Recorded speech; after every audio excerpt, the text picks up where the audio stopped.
ప్రభు అయిన యేసుక్రీస్తు నామములో మరొకసారి వందనాలండి. పార్ట్ 1 వీక్షించిన ప్రతి ఒక్కరికి పేరు పేరిన వందనాలు. ఈరోజు నోవహు నుంచి అబ్రహాం దాకా ధ్యానం చేయుచుండగా ప్రభు సహాయం కొరకు ప్రార్థన చేద్దాం. మహోన్నతుడా, మహాగణుడ, సర్వాధికారి యేసయ్యానికి స్తోత్రాలు ప్రభువా.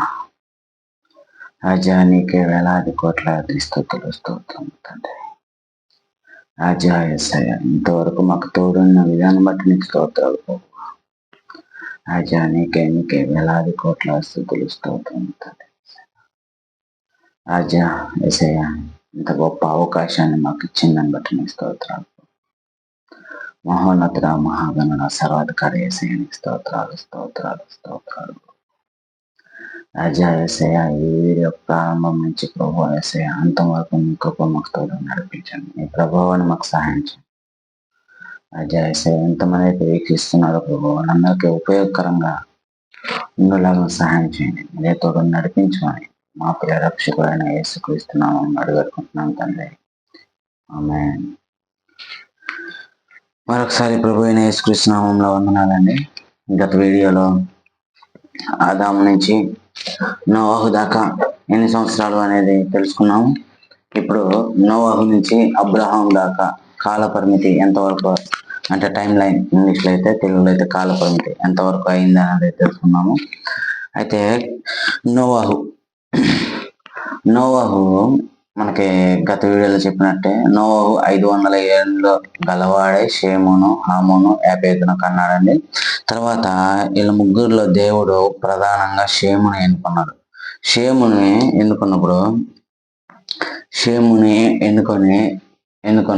ఎన్నుకొని షేముకి 100 సంవత్సరాలప్పుడు అర్పక్షదు పుట్టాడండి. అర్పక్షదు 35 ఏళ్ళప్పుడు షేలాహుకు జన్మనిచ్చాడు. షేలాహు 30 ఏళ్ళప్పుడు యాబేరుకు జన్మనిచ్చాడు.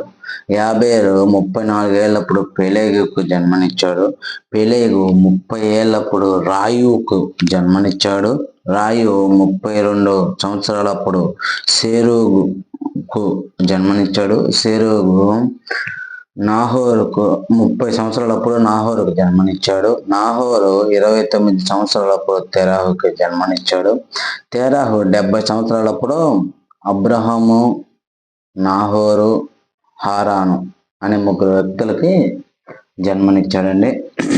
ఇది మన కాల పరిమితి, అంటే వాళ్ళు ఎవరు పిల్లలు ఏంటి అనేది ఆ తర్వాత చూసుకుంటే, సేమ్ మనము మొదటి వీడియోలో చూసుకున్నట్టే ఆదాము కుమార్ 130 సంవత్సరాలప్పుడు షేతుని కన్న తర్వాత 800 ఏళ్ళు ఎలాగైతే పిల్లల్ని కంటున్నాడో, అలానే నోవహు జలప్రలయం తర్వాత వాళ్ళ 8 మంది ద్వారా, 8 మంది అంటే 6 ద్వారా, నోవహు కాకుండా వాళ్ళ 3 కొడుకులు 3 కోడళ్ళ ద్వారా భూమిని నిర్మించాలని చెప్పి వాళ్ళని ఆశీర్దిస్తాడండి. అప్పుడు మనకి బైబిల్లో చూసుకుంటే ఆదికాండం 11వ అధ్యాయంలో మాత్రం నోవహుకి వాళ్ళ 3 పిల్లలను మాత్రమే చూపిస్తాడు దేవుడు. ఆ తర్వాత పిల్లలను చూపాడు. అయితే షేము అర్పక్షదును కన్న తర్వాత 500 సంవత్సరాలు పిల్లల్ని కంటూ ఉన్నాడు. 500 సంవత్సరాల పిల్లల్ని కంటూ అతనికి 600 వచ్చినప్పుడు చనిపోయాడు. తర్వాత అర్పక్షదు 35 సంవత్సరాలు వచ్చినప్పుడు షేలాహుకి జన్మనిచ్చిన తర్వాత 403 సంవత్సరాల దాకా పిల్లల్ని కంటూ 438వ సంవత్సరం అప్పుడు చనిపోయాడు. తర్వాత షేలాహు 30 సంవత్సరాలప్పుడు యాబేరుకు జన్మనిచ్చి తర్వాత 403 సంవత్సరాల దాకా పిల్లల్ని కంటూ 433వ సంవత్సరం అప్పుడు చనిపోయాడు. తర్వాత యాబేరు 34 సంవత్సరాలప్పుడు పెలేగుకు జన్మనిచ్చి పెలేగు 430 సంవత్సరాల దాకా పిల్లల్ని కంటూ 464 సంవత్సరం అప్పుడు చనిపోయాడు. తర్వాత పేలేగు 30 సంవత్సరాలప్పుడు రాయుకు జన్మనిచ్చి తర్వాత 209 సంవత్సరాల దాకా పిల్లల్ని కంటూ 239 సంవత్సరాలప్పుడు చనిపోయాడు. తర్వాత రాయు 32 సంవత్సరాలప్పుడు సేరేగుకు జన్మనిచ్చిన తర్వాత 207 సంవత్సరాల దాకా పిల్లల్ని కంటూ 239 సంవత్సరాలప్పుడు మరణించాడు. తర్వాత సేరేగు 30 సంవత్సరాలప్పుడు నాహోరుకి జన్మనిచ్చి తర్వాత 200 సంవత్సరాల దాకా పిల్లల్ని కంటూ 230 సంవత్సరాలప్పుడు చనిపోయాడు. తర్వాత నాహోరు 29 అంటే నాహోరుకి 29 వచ్చినప్పుడు తెరాహుకి జన్మనిచ్చి 119 సంవత్సరాల దాకా పిల్లల్ని కంటూ 148 సంవత్సరాలప్పుడు చనిపోయాడు.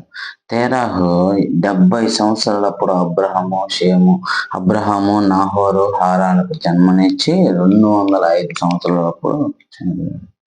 మనం ఇక్కడ గమనిస్తే చూడండి, నోవాహు నుంచి వాళ్ళ వాళ్ళు జీవించిన సంవత్సరాలు అనేవి తగ్గుకుంటూ వస్తున్నాయి.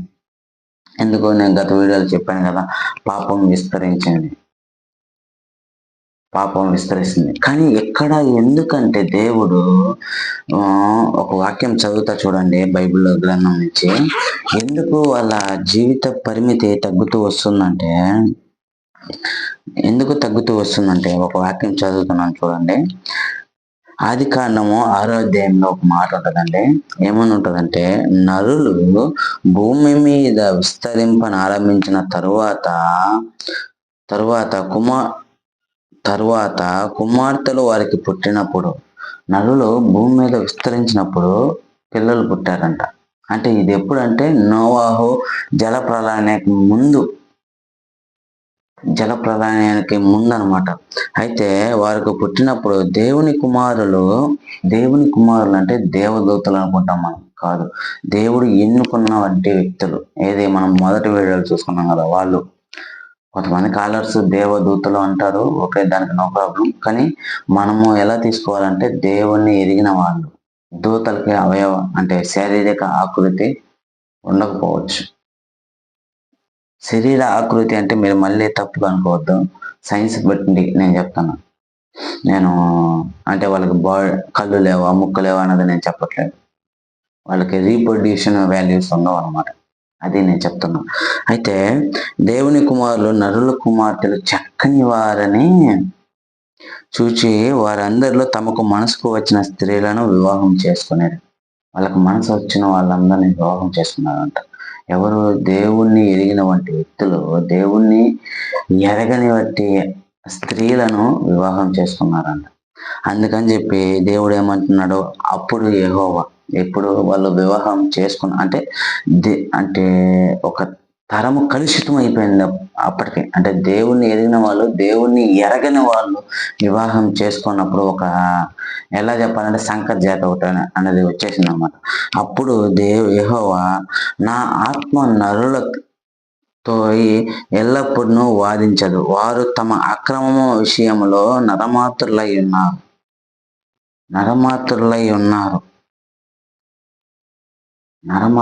ఉన్నారు. అంటే అక్కడ శరీరులు అని ఉంటది, కానీ నరమాత్రులు శరీరులు అన్న విధాన్ని మనం మళ్ళీ తప్పుగా తీసుకునే అవకాశం ఉంది. ఇక్కడ అంటుంది దేవుడు తను పిలుచుకున్న మనిషిని ఉద్దేశించి మాట్లాడుతుంది. ఆదాము చనిపోయాడు ఫలం తిన్నమ్మటినే. చనిపోయిన తర్వాత ఏమైంది? ఆ ఫలం తిని చనిపోయిన తర్వాత ఏమైంది? దేవుడు ఏదైనా తోటల నుంచి బయటికి నెట్టేసిన తర్వాత షేము తర్వాత తన కుమారుని ద్వారా ప్రార్థన అనేది ప్రారంభించినప్పుడు దేవుడు ఆత్మ ఏమవుతుంది? మళ్ళీ వాళ్ళ మధ్యలో నివసించడం ప్రారంభించింది. ప్రార్థించడం వల్ల వాళ్ళ మధ్యలో నివసించడం ప్రారంభించింది. వాళ్ళ మధ్యలో అందుకే ఇక్కడ స్పష్టంగా ఉంది చూడండి, నరులతో నా ఆత్మ నరులతో ఎల్లప్పుడూ వాదించదంట. అంటే ఎన్నోషు ద్వారా ప్రార్థన ప్రారంభమైందని మనం చెప్పుకున్నాం కదా. అప్పటి నుంచి దేవుని ప్రభావం, దేవుని ఆత్మ భూమి మీద భూమి మీద ఉండడం ప్రారంభించింది. అప్పుడు దేవుడు ఏం చేశాడు అంటే, భూమి మీద ఉండడం ప్రారంభించినప్పుడు వీళ్ళు నా వాళ్ళు అని చెప్పేసి ఒక సమాజాన్ని వేరుపరిచాడు. వాళ్ళతోటే మాట్లాడడము, వాళ్ళనే సక్రమంగా జాగ్రత్తగా చూసుకోవడం అనేది ప్రారంభించింది. అంటే ఎవరైతే ఆయన పట్ల విశ్వాసంగా ఇష్టంగా ఉంటారో వాళ్ళని దేవుడు కాపుదల కాస్తాడని మనకు తెలిసిన విషయమే. అటువంటి విషయాల్లో దేవుడు ఏం చేశాడంటే, వీళ్ళు దేవుని ఎరిగిన వాళ్ళు దేవుని ఎరగని స్త్రీలను వివాహం చేసుకోవడం వల్ల వాళ్ళు దేవుని స్వభావాన్ని విడిచిపెట్టి నర స్వభావాన్ని, అంటే మానవ స్వభావాన్ని అంగీకరించి ఉన్నారు. కాబట్టి అంటే శరీరం లేదని కాదండి, వాళ్ళ స్వభావాన్ని మారిపోయిందని, దేవుడితో ఉండే స్వభావం మారిపోయిందని. నువ్వు మనిషివా పశువు అంటాం చూడండి, ఆ విధంగా. అంటే మనిషికి ఉండే స్వభావాన్ని వీళ్ళు, దేవుడితో ఉన్న అనుబంధాన్ని వీళ్ళు దూరపరిచేసుకున్నారు అనమాట, దేవుణ్ణి ఎరగని వారిని వివాహం చేసుకోవడం ద్వారా. తర్వాత అయినను ఇప్పుడు ఇంత జరిగింది కదా, కాబట్టి ఇప్పటి నుంచి వారి దినములు 120 ఏండ్లు, వారి దినములు 120 సంవత్సరాలు అగునని. చూడండి, దేవుడు ఇందా నేను చెప్పాను కదా, నోవాహు నుంచి అబ్రహాము దాకా, అంటే అబ్రహాం తండ్రి తెరాహు దాకా ఎందుకు కాల పరిమితి అంటే వాళ్ళు జీవించే సంవత్సరాలు తగ్గిపోతున్నాయంటే, ఇప్పటికి కూడా మహా అయితే 100 సంవత్సరాలు లేదా 80 సంవత్సరాలు జీవించేది మాత్రమే. అధిక బలం ఉన్న 120 సంవత్సరాల కంటే ఎక్కువ ఎవరు బతకరు. ఒకవేళ బతికితే దేవుడి కృప. అది చాలా గొప్ప గొప్ప సేవకులు 95, 105, 115 సంవత్సరాలు బతికిన వాళ్ళు ఉన్నారు. కానీ దేవుణ్ణి ఎరగకపోతే మాత్రము మన ఆయుష్కాలం తగ్గిపోయే అవకాశం చాలా ఉంటుందండి. మన జీవిత పరిమితి, జీవిత కాలము తగ్గిపోయి, అంటే నేను ఏం చెప్తున్నానంటే, మనం జీవించే సంవత్సరములు తగ్గిపోయే అవకాశం ఉంటుంది. ఎప్పుడు మనము దేవుని యందు భయభక్తులు లేకుండా జీవిస్తున్నప్పుడు. అంటే యెహోవా యందు భయభక్తులు కలిగిన వారికి దీర్ఘాయుష్ వస్తుందని వాక్యం సెలవిస్తుంది. కాబట్టి యెహోవా యందు భయభక్తులు లేని వాడు ఏమైపోతాడు? మధ్యలోనే నాశనం అయిపోతాడు. 100% అది వాక్యము, అది అబద్ధమైన వాక్యం కాదు. అది నువ్వు ఎప్పుడైతే దేవుడి యందు భయభక్తులు కలిగి ఉంటావో నువ్వు దీర్ఘాయుష ముందరుగా జీవిస్తావు. అది గుర్తుపెట్టుకోవాలి. అయితే చెప్పాను కదా, 120 సంవత్సరాలు ఎందుకు వచ్చిందంటే అందుకు వచ్చింది. చూడండి, అసలుకి మనిషి ఎలా దేవుడికి దూరం అవడానికి కారణం ఏమైంది? ఆశ, కోరిక, ప్రేమ. ఇప్పుడు కూడా లోకం చెడిపోవడానికి కారణం ఏంటి? ప్రేమ. ఏదో ఒక యవన స్త్రీ యవన పురుషుడి మధ్య ఉండే ప్రేమ కాదు అది. పిల్లలమైన ప్రేమ కూడా, అది కూడా చెడిపేస్తుంది. మీరు నమ్మండి, పిల్లల్ని శిక్షించని తండ్రి ఎవడంట? మూర్ఖుడంట.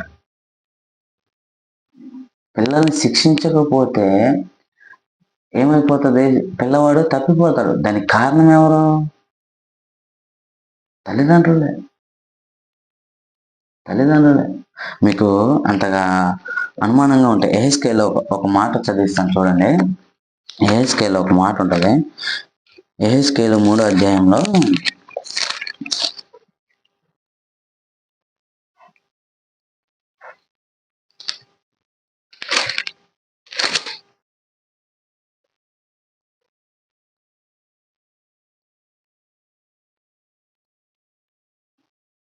చూడండి, చదువుతున్నాను. యెహెజ్కేలు 3వ అధ్యాయంలో, అయితే నీవు దుర్మార్గుని హెచ్చరిక చేయగా అతడు తన దుర్మార్గత నుండి, దుష్క్రియల నుండి మరలని ఎడల అతడు తన దోషమును బట్టి మరణమవును. నీవు తప్పించుకుందువు. ఎప్పుడంట? చూడండి 16 నుంచి మొత్తం 21 దాకా ఉంటుంది. చూడండి. ఆ 7 దినములు జరిగిన తరువాత యెహోవాకు నాకు ప్రత్యక్షమై ఇలాగ సెలవిచ్చాను. నరపుత్రుడా, ఇశ్రాయేలుకు కావలిగా నేను నిన్ను నియమించి ఉన్నాను. కాబట్టి నీవు నా నోటి మాటను ఆలకించి నేను చెప్పిన దానిని బట్టి వారిని హెచ్చరిక చేయము. దేవుడు చెప్పిన దాన్ని బట్టి హెచ్చరిక చేయాలంట. తర్వాత అవశ్యముగా నీవు మరణమవుదు అని నేను దుర్మార్గుని గూర్చి ఆజ్ఞేయగా నీవు అతనిని హెచ్చరిక చేయకయు అతడు జీవించినట్లు తన దుర్మార్గతను విడిచిపెట్టవలనని వానిని హెచ్చరిక చేయక నుండిని ఎడల ఆ దుర్మార్గుడు తాను చేసిన దోషమును బట్టి మరణమవును గాని అతని రక్తమునకు నీవు ఉత్తరవాదిగా ఎంచుదును. ఎవరో తెలియని వ్యక్తి తప్పు చేస్తున్నప్పుడు నువ్వు చెప్పకపోతే, అంటే చెప్పకుండా అతను అలానే దుర్మార్గతలో ఉండి మరణించినప్పుడు దేవుడు నిన్ను లెక్కడుగుతాను అంటున్నాడు. ఎవరో తెలియని వ్యక్తికి, అంటే ఇక్కడ తన పిల్లల గురించే చెప్పట్లేదు, ఇశ్రాయేలుకి చెప్పినప్పుడు, అంటే యెహెజ్కేలుకి అది మనకు తెలీదు, వివాహం అయిందో లేదో మనకైతే తెలీదు. కానీ తన పిల్లల గురించి అయితే అంటే తన బంధువుల గురించి అనుకోవచ్చు. ఆఫ్టర్ దేవుడు బంధువులకి చెప్పకపోతేనే దేవుడు నేను లెక్క అడుగుతాను అన్నాడు. పిల్లలకి చెప్పకపోతే దేవుడు లెక్క అడగకుండా ఉంటాడా? 100% అడుగుతాడండి, 100% అడుగుతాడు. తర్వాత ఏముంది? వాడు చనిపోతే దుర్మార్గుడు తాను చేసిన దోషం బట్టి మరణమవును గాని అతని రక్తమునకు నిన్ను ఉత్తరవాదిగా ఎంచుతాడు. అతని రక్తముకు నిన్ను బాధ్యునిగా ఎంచుకుంటా. తర్వాత ఏముంది? అయితే నీవు దుర్మార్గుని హెచ్చరిక చేయగా అతడు తన దుర్మార్గత నుండి దుష్క్రియల నుండి మరలని ఎడల అతడు తన దోషమును బట్టి మరణమవును గాని నీవు తప్పించుకోను. అతడు తప్పు చేస్తున్నప్పుడు నువ్వు చెప్పావనుకో, నో ప్రాబ్లం, నువ్వు తప్పించుకుంటావు. అతడు మరణమైన దుర్మార్గత నుంచి మరణమైనా నువ్వు తప్పించుకుంటావు. నిన్ను లెక్క అడగడు దేవుడు. నువ్వు చెప్పకపోతే మటుకు నిన్ను లెక్క అడుగుతాడు. తర్వాత ఏమనుంది? మరియు నీతి గలవాడు తన నీతిని విడిచి దుర్నీతిని అనుసరించినందున నేను అతని ముందర అభ్యంతరము పెట్టగా అతడు మరణమగును. నీవు అతనిని హెచ్చరిక చేయని ఎడల పూర్వము తాను చేసిన నీతి జ్ఞాపకమునకు రాకుండా అతడు తన దోషమును బట్టి మరణమవును. అయితే అతని ప్రాణం విషయంలో నిన్ను ఉత్తరవాదిగా ఎంచుదును. మరి ఒకసారి చదువుకున్నామండి. మరియు నీతి గలవాడు తన నీతిని విడిచి దుర్నీతిని అనుసరించినందున నేను అతని ముందర అభ్యంతరము పెట్టగా, అంటే నీతి గలవాడు చెప్తున్నాను అన్నమాట. అంటే మనం కూడా, అంటే ఇది ఏంది? హెచ్చరిక విషయంలో చెప్తున్నాం అన్నమాట. హెచ్చరిక విషయంలో పైన ఏముంది? నువ్వు దుర్మార్గుడిని హెచ్చరించకపోతే అతనికి ఏమన్నా అయితే నేను నీకు, అంటే అక్కడ దుర్మార్గుడు యొక్క నీతి, అంటే మన గురించి చెప్తున్నాడు. ఏమని? ఇదిగో నేను నీ దుర్నీతిని అనుసరించినందున నేను నీ ముందర ఒక అభ్యంతరము పెట్టగా అతడు మరణమగును. అయితే మరి ఒకసారి, అభ్యంతరం పెట్టగా అతడు మరణమగును. నీవు అతని హెచ్చరిక చేయని ఎడల పూర్వము తాను చేసిన నీతి జ్ఞాపకమునకు రాకుండా అతడు తన దోషమును బట్టి మరణమవును. అయితే అతని ప్రాణం విషయంలో నిన్ను ఉత్తరవాదిగా ఎంచుతాడు. అయితే పాపం చేయవలదని నీతి గల వానిని నీవు హెచ్చరిక చేయగా అతడు హెచ్చరింపబడి పాపం చేయక మానిన ఎడల అతడు అవశ్యముగా బ్రతుకును. నీ మట్టుకు నీవు తప్పించుకుందువు. చూడండి, వాక్యం ఎంత స్పష్టంగా సెలవిస్తుందో. దుర్మార్గుడికి చెప్పకపోయినా నీదే బాధ్యత, నీతి గలవాడికి చెప్పకపోయినా బాధ్యత నీదే. మనం ఏమనుకుంటామంటే కేవలం పాపులకు మాత్రమే చెప్పాలనుకుంటాం, పాపులకు మాత్రమే చెప్పాలి, లోకంలో ఉన్న వాళ్ళకి చెప్పాలి అని అనుకుంటాం. మనం వాక్యంలో ఎదుగుతున్నప్పుడు దేవుడు కొన్నిసార్లు మనకంటే ముందున్న విశ్వాసాలకు కూడా చెప్పేస్తాడు, సేవకులకు కూడా చెప్పేస్తాడు. నువ్వు చెప్పకపోతే తప్పు నీదే, ఒకవేళ చెప్పి అతను మారకపోతే నో ప్రాబ్లం. చూడండి, నోహు టైంలో మనము ఏది హెబ్రీ రాసిన పత్రిక 11వ అధ్యాయంలో చదువుకుంటే ప్రకటించాడు. వాళ్ళందరి నిమిత్తం నోవహును ప్రశ్నించాడా? ఆ పడవలో నుంచి చూస్తున్నప్పుడు నోవహు ఆ శరీరాన్ని చూశాడు. ఎందుకంటే స్పష్టంగా ఉంటుంది వాక్యం. ఆ శరీరాలు నీళ్ళ మీద తేలాడుతున్నప్పుడు బాధపడి ఉంటారు. అయ్యో, అంటే కిటికీ ఉంది కదా, కిటికీలో నుంచి అంటే ఎప్పుడు వర్షం ఆగిపోయి నీళ్ళు ఇనికినప్పుడైనా చూస్తుంటారు. ఏదో చిన్న ఎన్నికలైనా కనిపించుంటాయి. అలా చూసినప్పుడు నోవాహు అయ్యో వీళ్ళకి చెప్పలేదని బాధపడలా, చెప్పాను కానీ వీళ్ళు వినలేదని బాధపడాను. అందుకే ముందు తెలిసి పడిపోయాడు. ద్రాక్ష పంట వేసి అయ్యో వీళ్ళు వినలేదే అని చెప్పేసి ద్రాక్ష రసం తాగి మత్తుడై పడిపోతాడు. గుర్తుపెట్టుకోండి. అలా మన బాధ్యత ఏంది, మన పని ఏంటంటే, మన పని క్రైస్తవులుగా మన పని ఏంటంటే చెప్పడం. వాడు వినని వినకపోని, చేయని చేయకపోని, చెప్పకపోతే మటుకు నిన్ను నేను అడుగుతా, చెప్తే నో ప్రాబ్లం. చూసారుగా, ఇష్టమైన వాళ్ళని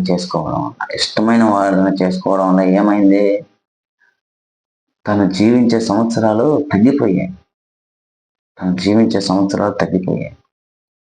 మానవ మనుగడకి 120 సంవత్సరాలు బతకాల్సిన మనిషి ఇప్పుడు 60-70 వచ్చేసరికి చనిపోతున్నాం. ఎందుకు? తన ఇష్టాలు నెరవేర్చుకోవడం ద్వారా. అంటే ఓన్లీ వివాహ విషయంలోనే కాదు, కొన్ని ఇష్టాలు నెరవేర్చుకోవడం ద్వారా కూడా ఇష్టాలు దేవుని చిత్తమా కాదా అది కాదు. దేవుడికి నీ పట్ల ఆశ లేదా? అంటే ఒక పురుషుడిగా స్త్రీగా పుట్టించిన దేవుడికి నీకు ఒక స్త్రీ లేదా ఒక పురుషుడు, స్త్రీ అయితే పురుషుడు కావాలని, పురుషుడు అయితే స్త్రీ కావాలని దేవుడికి తెలియదా? నీ ఇష్టమేంటి? ఒక క్రైస్తవుడుగా అసలు చర్చిలలో ప్రేమ లేదండి, వాక్యం బోధించే వాళ్ళు లోక ప్రేమ లేదండి. దేవుడు అదేమంటే మళ్ళీ మనం ఆ విషయం చెప్తే దేవుడు ప్రేమించమన్నాడు కదా అంటాం. ఆ ప్రేమ వేరు, ఆ ప్రేమ త్యాగం ఎరగని ప్రేమ. 1 కొరింథీయులకు రాసిన పత్రిక 13వ అధ్యాయంలో ఉంటుంది చూడండి, ప్రేమ విషయం. అది స్వార్థాన్ని కోరుకోదు ఆ ప్రేమ, స్వప్రయోజనాన్ని విచారించుకున్నది ఆ ప్రేమ, దుర్నీతి విషయమై సంతోషపడదు ఆ ప్రేమ. అది ప్రేమ అంటే. ఇప్పుడు ఎలా ఉన్నా, ఏం చేస్తున్నా, తాగుతున్నా, తిరుగుతున్నా, అంటే పెళ్ళైన వాళ్ళ విషయం చెప్పట్లా, పెళ్లి కాని వాళ్ళ విషయం చెప్తాను. పెళ్ళైన వాళ్ళకి పేదలు ఏం చెప్తారంటే, మీరు సహించండి అంటే, అతను వచ్చి కొడుతున్నా మీరు సహించండి అని చెప్తారు పేదలు. అలా మన సొంత నిర్ణయాలు కాదండి, మన సొంత ఆలోచన కాదు, దేవుడి చిత్తం ఏదైతే ఉందో దాన్ని నెరవేర్చాలి. నోవాహు నెరవేర్చాడు. ఏమైంది? తన కుటుంబాన్ని మొత్తం చేసుకున్నాడు, కాపాడుకున్నాడు. మీకు విషయం తెలుసా, నేను రాత్రి కాదు ఉదయం చదువుతున్నప్పుడు దేవుడు నోవాహుకి ప్రత్యక్షమైనప్పుడు షేము, హాము, యాపెతు పుట్టలేదు. ఎందుకంటే మీకు చెప్పమంటారా? ఒక వాక్యం చూపిస్తా చూడండి.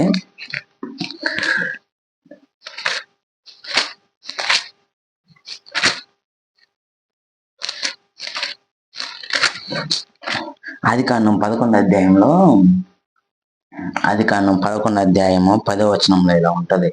షేము వంశావళి ఇది. షేము 100 ఏండ్ల వాడై, షేముకి ఎంత వంట వయసు? 100. షేముకి 100 సంవత్సరాలు. 100 సంవత్సరాలు వాడై జల ప్రవాహము గడిచిన 2 ఏండ్లకు, జల ప్రవాహం గడిచిన 2 ఏండ్లకు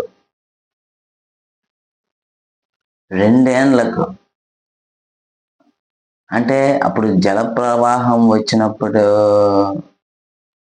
షేము వయసు ఎంత? 97. ఎందుకంటే అది కూడా నేను నోటితో చెప్పడం కాదు, చూపించాలి కదా. చూడండి, జల ప్రళయం వచ్చినప్పుడు, ఆ జల ప్రవాహం భూమి మీదకి వచ్చినప్పుడు నోవాహు 600 ఏండ్ల వాడు. నోవాహు ఎన్ని సంవత్సరాల వాడు? 600 ఏండ్ల వాడు. 600 ఏండ్లు. నేను గత వీడియోలో చెప్పాను కదా, నోవాహు ఎన్ని సంవత్సరాలప్పుడు షేము, హాము, యాపెతుకి జన్మనిచ్చాడు? 500 ఏళ్ళప్పుడు. 500 + 600 జల ప్రవాహం వచ్చినప్పటికే 600, అంటే 100 సంవత్సరాలు గడిచిపోయింది. అప్పుడు షేముకి ఎంత ఉండాలా? 110, 120 ఉండాలి, అంటే ముందు పుట్టుంటే. కానీ ఇక్కడ ఏం చెప్తుంది? జల ప్రళయం అయిపోయిన 2 ఏండ్లకి అని ఉంది. అంటే దేవుడు ప్రత్యక్షమైన నాటికి నోవాహుకి పిల్లలు లేరు. చూడండి, కొంతమంది పిల్లలు లేరని చెప్పి బాధపడుతుంటారు. నువ్వు ఫస్ట్ దేవుడి కాడికి రా, అప్పుడు దేవుడు నీకు పిల్లల్ని ఇస్తాడు.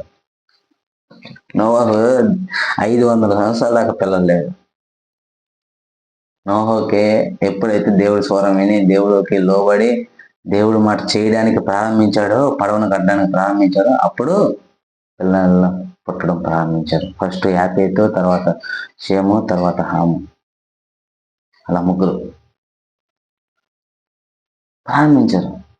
మనం జాగ్రత్తగా గమనించాలి వాక్యాన్ని చూసుకోవాలి. అసలు వాక్యము దీని విషయమై ఏం చెప్తుందనేది చూసుకోవాలి. లోకం పరిగెత్తకూడదు, మన సొంత ఇష్టాన్ని పరిగెత్తకూడదు. నేను ఈ వీడియో కూడా ఎందుకు ఎంత ఆలస్యంగా పెడతానంటే, దేవుణ్ణి అడుగుతూ ప్రభువా పెట్టాలా వద్దా, వీడియో చేయాలా వద్దా అనే పెట్టేవాడిని. నేనేదో ఆషామాషిగా వీడియో రికార్డ్ చేసి రోజు ఇంటికన్నా ఉంటున్నా. నేను ప్రస్తుతానికైతే ఎటు వెళ్ళట్లేదు కాబట్టి రోజు కూడా ఒక వీడియో పెట్టచ్చు. కానీ ఎందుకు పెట్టట్లేదంటే, మనం దేవుని చిత్తాన్ని తెలుసుకొని మనం చేయాలి. అది దేంట్లో అయినా సరే, ఒక పని విషయంలో అయినా సరే, ఒక ప్రయాణం విషయంలో అయినా సరే, ఒక వివాహ విషయంలో అయినా సరే, ఒక మాత్రలు అంటే ఏదైనా సరే, అనారోగ్యం ఏదైనా సరే, ప్రభువా ఏం చేయాలయ్యా, మనము దేవునితో సంబంధాన్ని ఏర్పరచుకోవాలండి. నేటి క్రైస్తవ్యము అది మర్చిపోయింది. దేవుడితో సంబంధం మర్చిపోయింది. దేవుడితో సంబంధాన్ని ఏర్పరచుకోవడం మర్చిపోయింది. యేసయ్య వచ్చింది ఎందుకు? ఇదిగో మీ మధ్య అంటే మీ మధ్యకి వచ్చేసింది రాజ్యం అంటున్నాడు. రాజ్యంలో ఎవరు ఉంటారు? రాజు ఉంటాడు. ఆ రాజుతో మనం ఐక్యత కలిగి ఉండాలి. నేడు అదంతా లేదు.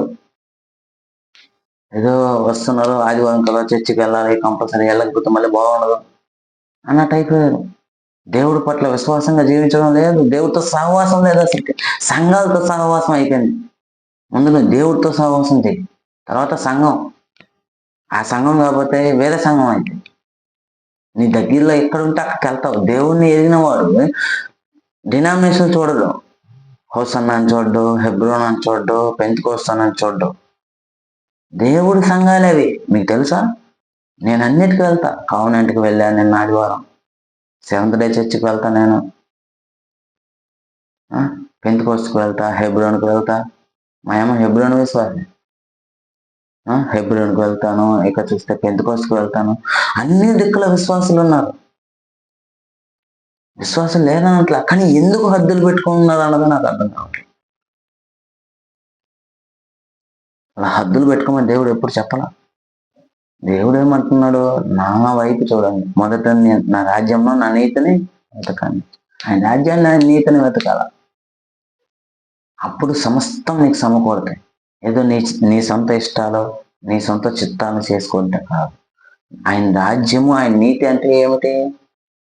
ఇప్పుడు చెప్పాను కదా, ఆయనతో సహవాసం కలిగి ఉండాలి. రాజ్యంలో ఉండాలంటే ఏం కావాలా? ఆ రాజు ఎవరో తెలిసి ఉండాలా, ఆ రాజుతో ఐక్యత కలిగి ఉండాలా, ఆ రాజుతో సహవాసం కలిగి ఉండాలి. ఆ రాజు ఎటువంటి వాడో మనం కూడా తెలుసుకొని ఉండాలి.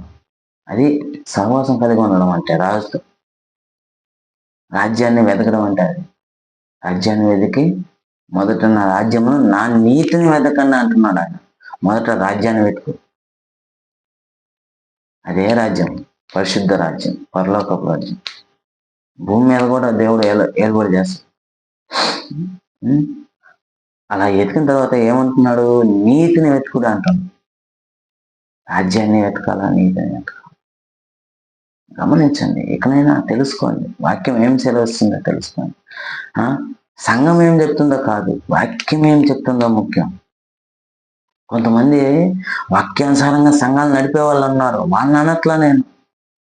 వాక్యము ఎరుగక ఏదో అన్నం కూటి కోసం అని చెప్పేసి వచ్చే వాళ్ళ గురించి నేను చెప్తాను. డినామినేషన్లు పెట్టుకునే వాళ్ళ గురించి నేను చెప్తాను. అంటే నేను సంఘాలకు వ్యతిరేకనా? కాదు, డినామినేషన్లకు వ్యతిరేకం కాదు. నేను దేవుడికి తెలియకుండా ఏది జరగదు. అది ఏదైనా సరే. నేను డినామినేషన్లకు వ్యతిరేకని కాదు. సంగతి అంటే నేను దేనికి వ్యతిరేకం కాదు. ఇందాక చెప్పిన వాటికి ఏటికి, హెబ్రోన్కి వ్యతిరేకం కాదు, హోసన్నాకు వ్యతిరేకం కాదు, పెంతెకోస్తుకు వ్యతిరేకం కాదు. కానీ మీరు అలా ఉండొద్దు అంటున్నా. వ్యతిరేకంగా ఉండొద్దు. ఒక సంఘానికి వెళ్తున్నప్పుడు సంఘానికి వెళ్ళండి, నీ దగ్గరలో ఉన్నప్పుడు నువ్వు వెళ్ళండి. ఏదైనా ఒక విపత్తు శాతము దూరం వెళ్ళినప్పుడు వేరే సంఘం ఉన్నప్పుడు దగ్గరలో వెళ్ళండి, నో ప్రాబ్లం. దేవుడు ఏం కొట్టడు. అక్కడ ఉండేది యేసయ్యే, ఇక్కడ ఉండేది యేసయ్యే. అక్కడ నువ్వు ఏసైపోయేట ప్రార్థన చేస్తావు, ఇక్కడ కూడా ఏసైపోయేట ప్రార్థన చేస్తావు. ఏదో చిన్న చిన్న కారణాల వల్ల, చిన్న చిన్న వాటి వల్ల సంఘానికి దూరం అయిపోబోకండి, దేవుడికి దూరం అయిపోబోకండి. చిన్న చిన్న కారణాలు మీరు గమనించండి, చిన్న చిన్న కారణాలు, చిన్న చిన్న కారణాలు. ఒకరేమో భాషల్లో మాట్లాడకపోతే విశ్వాసి కాదంటారు, ఒకరేమో హల్లెలూయా అంటే మాకు నచ్చదంటారు. అటువంటి చిన్న చిన్న కారణాలు వద్దండి. ఒకరేమో పెళ్లి చేసుకోకూడదు అంటారు. అటువంటి కారణాలు వద్దు. దేవుడు అలా ఎన్నడూ చెప్పలా. మొదట నా రాజ్యాన్ని, నా నీతిని వెతకండి అని చెప్పాడు దేవుడు. మనం అది ఆ పనిలో ఉండాలి. మిగతా లోకపు ఆచారాల్లో, లోకపు విషయాల్లో మనం ఉండకూడదు. చూడండి, ఇప్పుడు నోహు తర్వాత ఎలా కాల పరిమితి తగ్గుతూ వచ్చిందో, అలానే మనం కూడా విశ్వాస జీవితంలో ఉన్నప్పుడు, మన విశ్వాసంలో తప్పిపోతున్నప్పుడు కాల పరిమితి తగ్గే అవకాశం ఉంటుంది. కంపల్సరీ తగ్గుద్ది. మనం దేవుళ్ళో ఉండాలి, దేవుళ్ళో ఎదగాలి. అది గుర్తుపెట్టుకోండి. దేవుడితో సహవాసం చేస్తూ ఎదుగుతూ ఉన్నారు. నోవహు అలా పిల్లలకంటూ దేవుడు ప్రత్యక్షమైన తర్వాత పిల్లలు వచ్చాయి. చూడండి ఎన్ని పాఠాలు వచ్చాయి, ఎన్ని తెలుసుకున్నాం మనం. కాల పరిమితి అంటే ఇప్పుడు ఎన్ని సంవత్సరాలు అనేది చెప్పలేదు కదా.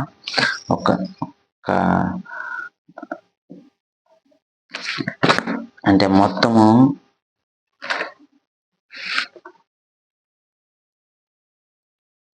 ఈరోజు మెసేజ్ లాగా అయిపోయింది. ఇప్పుడు నేను చెప్పాను కదా, ఆదాము నుంచి నోవహు పుట్టిన దాకా 1056 సంవత్సరాలు అని చెప్పాను. తర్వాత నోవహుకి పిల్లలు పుట్టేసరికి 1556 సంవత్సరాలు అని చెప్పాను. అయితే ఇప్పుడు ఆదాము నుంచి అబ్రహాము దాకా 1946 సంవత్సరాలు. 1946 సంవత్సరాలు, 2000 సంవత్సరాలు కాదండి. ఆదాము నుంచి అబ్రహాము దాకా కాల పరిమితి ఎంత అంటే 1946 సంవత్సరములు. మీరు కావాలంటే నేను చెప్పిన దాన్ని అన్ని బట్టి మీరు పేపర్లో వర్క్ చేయండి, కంపల్సరిగా 1946 సంవత్సరాలు వస్తుంది. 1946 సంవత్సరాలు అబ్రహాము నాటికి, అబ్రహాము పుట్టిన నాటికి 1946. దేవుడు అబ్రహాముని పిలిచినప్పుడు 2000 సంవత్సరాలు అయి ఉండొచ్చు. అలా జాగ్రత్తగా గమనించాలి. దేవుడు వాటిని ఎన్నటికీ అబద్ధం చెప్పదు. ఆదాము నుంచి నోవాకేమో 1000 సంవత్సరాలు, నోవాకేమో 1500 సంవత్సరాలు, ఆ నుంచి 500 సంవత్సరాలు మాత్రం. 500 సంవత్సరాల్లో భాషలు మారిపోయాయి. దానికి ముందు లేవు, భాషలు మారలే. పాపం అనేది త్వరగా వస్తుంది, ఆశీర్వాదం అనేది ఆలస్యంగా వస్తుంది. ఎదురు చూడాలి. అంటే ఎదురు చూస్తే మాత్రమే మనం ఆశ్రయించబడతాం. ఇంకా గుర్తుపెట్టుకోవాలి, మనం దేవునితో సహవాసం కలిగి ఉండాలి. ఓకే, ఇంతతో ఈ కార్యక్రమాన్ని ముగిస్తున్నాను. ప్రార్థన చేసుకొని ముగిద్దాం. మహోన్నతుడ, మహాగణుడ, సర్వాధికారి యేసయ్య, స్తోత్రాలు ప్రభు. యేసయ్య రాజా, ఎంతో గొప్ప గొప్ప విషయాలు మీరు మాతో మాట్లాడిన స్తోత్రాలు ప్రభు. యేసయ్య రాజా, ఈ వాక్యాన్ని వింటున్న ప్రతి ఒక్కరిని ఆశ్రయించి దీవించండి ప్రభు. తండ్రి యేసయ్య, మీరుతో నడిపించండి ప్రభు. యేసయ్య మీ ఆత్మతో మమ్మల్ని నింపండి ప్రభు. యేసయ్య రాజా, యేసయ్య ప్రతి దురాత్మను బంధించి శక్తిని మాకు ఇచ్చినందుకు మీకు స్తోత్రాలు ప్రభు. మహోన్నతుడ, మహాగణుడ ప్రభు, మా జ్ఞానం కొద్ది కాదు ప్రభు. యేసయ్య మీ జ్ఞానం కొద్ది మాత్రమే మేము మీతో సహవాసం కలిగి ఉండాలి ప్రభు. మొదట మీ రాజ్యాన్ని మీ నీతిని ఎదిగినప్పుడు మాత్రం మాకు సమస్తము సమకూర్తాయని మీ వాక్యం చదివింది ప్రభు. మీ నీతిని, మీ రాజ్యాన్ని ఎదుగులాగా మాకు సాయం చేయండి, తోడు నడిపించమని మా రక్షకుడైన యేసుక్రీస్తు నామములో అడిగి వేడుకొని పొందుకొని ఉన్నాం తండ్రి. ఆమేన్. ప్రభు అయిన యేసుక్రీస్తు నామములో మరొకసారి వందనాలండి.